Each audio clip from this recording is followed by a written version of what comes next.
Hello, buddy. Welcome back to Tin Man's Core Channel. I'm your host, Jeffrey Tin Man Taylor. Today, I reacted to my second scary storyteller channel for y'all today. And the channel I picked out to react to this time is Dark Reality. The video that I'll be watching is 3 creepy true trucker horror stories. So without further ado, I'm going to turn these lights off, move the camera up here for you guys, and let's get this reaction on the road and in the bag, shall we? Okay, here we go.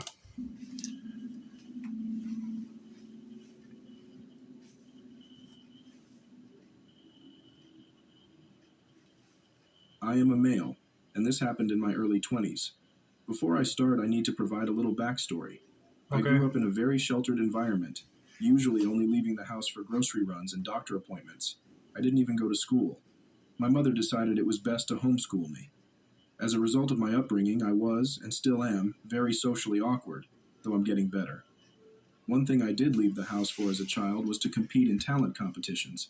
You see, that's one thing that I was glad about not being homeschooled was I wouldn't be able to meet all these nice classmates I had back when I was in school, in public school. But I get it, a lot of parents don't want to put their kids through harsh school learning environments if there's a bunch of bullies there, or they just didn't believe in what they're teaching them. But anyway, let's continue with this person's story and see what happens, shall we? I was a pianist, and I still am, though a little rusty. I had a newspaper article published for me once to advertise a fundraising concert I was holding at my local church. Oh, wow. I needed funds to go to a competition 1,500 miles away.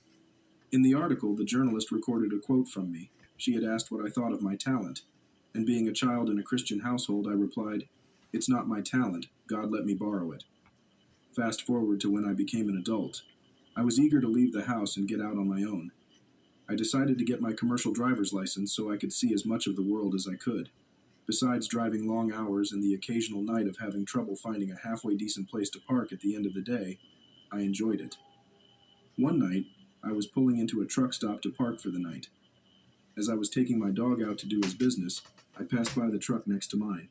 It had its driver's side window down, and the driver was sitting in the driver's seat. He called out to me as I passed him, complimenting that he liked my dog and asked if he was friendly. I thanked him and informed him that my dog was shy around strangers. Being that I sat in a truck all day with no human interaction, besides the occasional honk and guy flipping me off for being slow, I longed for conversation. That is why I would not go to get my trucker's driver's license and drive a truck, because I'll be scared if I back the trailer up and hit somebody's vehicle, or like he just said, people pass by you because they think you're slow or wave the middle finger. I wouldn't tolerate that at all. But so far, he met a nice fellow human being who would like to have a little conversation.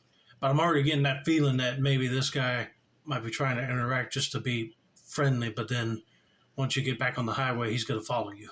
I guarantee it. But I don't want to jump ahead, so let's just continue and see. And I told him I would be right back. A few minutes later, after putting my dog in my truck, I walked over to talk to my parking spot neighbor. We chatted for a while, him in his chair, and I standing on the top step on the side of his truck. After about 20 minutes, he asked me if I noticed that his arm had bumped mine 7 times. My arm was on top of his armrest as I clung to the side of his truck. This surprised me. I had not noticed it at all. Thinking back on it, I believe he was testing to see how situationally aware I was. I told him I had not noticed. It was cold outside, considering it was the middle of winter, so he invited me to sit in his truck to continue our conversation. This is where I should have had alarm bells ringing in my head. You got but that growing right. up so sheltered, I was too trusting of people. I entered. We continued to talk, though the conversation started crossing lines, asking questions that were too personal. He was asking me stuff like, "What's your phone number? Who are your parents? What were your grandparents' full names? Where do you live?" etc. Regretfully, I answered him. Thankfully, I had the sense to at least not give him my address. We had also swapped seats during the conversation. First, he had moved to the passenger seat so I could sit in the driver's seat, but then we swapped to where I was in the passenger seat and he in the driver's seat. That's weird. The conversation started to take a weird and creepy turn. After all those questions, he asked, "Did you notice that my eyes don't have any color?" His irises were black, just 2 black orbs surrounded by the white of his eyes. I later looked this up on Google. There is apparently a rare condition that causes someone's eyes to be so dark brown that they appear black. This is where I started to feel very uneasy. He started talking about my childhood, and this is where he said something that disturbed me the most. He asked, "Didn't you have a talent as a kid?" I said yes, and that I played the piano. He replied, "Wouldn't that be a lie since you only borrowed it?" I had not mentioned to him anything about that article, and the city it was from was too small to be noticed by someone who lived so far away. Yeah, that'd be kind of creepy that he would just remember what he said in that article. So I guarantee you that maybe when they were talking, he might have been acting like he was messing with his laptop or phone and probably looked up that information somehow and found that article. I don't know, but that'd be creepy. That just happened out of the blue like that. At this point, I would have stopped the conversation before he kept asking like your parents, grandparents' names. I wouldn't even give him that information. I would just be like, have a safe journey on the road and get out of there quick. He lived like 2,000 miles away from my hometown. I was ready to get out of there. I was trying to think of how to excuse myself without rousing suspicions. He started trying to convince me to ride with him to his next delivery and to just leave my truck where it was, that he would bring me back the next day. I declined. He then asked if I would come visit him at his home. Again, I declined. It had been several hours, so I decided to tell him I needed to take my dog out to do his business again, so he didn't go in my truck. I exited his truck and took my dog out again, but this time when my dog was done, I went back into my truck and locked the doors. I also tilted both seats forward so it would be difficult for him if he entered my truck, buying me time if needed. The next morning, he was gone. I continued on my day relieved that I was away from him. A few hours later, he called me. "So why did you tilt your seats forward last night?" I told him it was to keep my dog from jumping on them. He continued to talk to me, though I kept my answers short this time. I blocked his number after he hung up, and later decided to change my phone number. I know I was lucky that it didn't go farther than a creepy conversation. I am more careful now about who I talk to and where I am. Be careful, everyone. Never get into a stranger's vehicle, no matter how friendly and innocent they seem. I've learned my lesson. Oh, you got that right. Apparently, this trucker has a skill of cyber hacking in order just to look up that information about you in that article and know where you live at, but also figure out your phone number. I mean, I'm still stumped about that. How in the world did he get it? Unless he was able to hack the phone somehow. But thankfully, after they got done talking, this person blocked his number and changed the phone number on that phone. So now make it harder for that dude to call you back. And hopefully you don't have another encounter with him. But I would have been calling the cops and let them know what rig this person's driving and tell them all the stuff that they were saying. Because I know they were agreeing with you that that's creepy. And you just escaped with your life intact, basically. Person got into that rig with this other guy probably was never be seen again. You never know. But let's get to story number 2.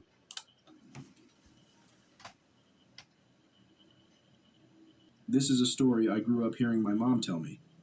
I was really young when this happened, and I know for a fact it was before I was 5. I only have some foggy memory of the event, especially because my mom at the time didn't want to freak me out. Some context. First, we have family all over the country. I remember spending so much of my childhood just on road trips from state to state to visit family, so we know our ins and outs of traveling. Second, when I was a child, I would randomly hug strangers and tell them I loved them. I was so filled with joy and love that it just spilled over onto other people. There was basically only one stranger I never immediately latched onto the second I saw them, and this is that story. So my mom was taking me to visit some relatives while my dad was staying at home with my brothers. Sounds nice. She had to go house sit, and in general is a better caretaker of me than my father, so it made sense that I went with her. We were driving for hours until we finally hit a rest stop and got out to use the restroom. Now there was already this guy in the parking lot, and according to my mom, it looked like he was watching everyone who was entering and leaving the rest stop. The second we got out of the car, he did too. My mom held my hand as we headed into the restroom, but immediately picked up on the fact I let go of her hand to hold her other hand, the side away from the man. Now looking back, she told me that it was clear somewhere in my tiny child brain I picked up some sign of danger because I avoided the man as much as I could. You got that right, because I would have been picking up on it too, probably, back when I was a kid. If something like this happened to me and my mom, because I wouldn't want no strange man walking too close to me. Would quicken my pace to the restroom and car. I never did that with another stranger ever again. I had never blatantly avoided another adult like that. Anyways, we did our business and headed back to the car, and the man had gone back to his car and watched us leave, only to then follow us in his own car.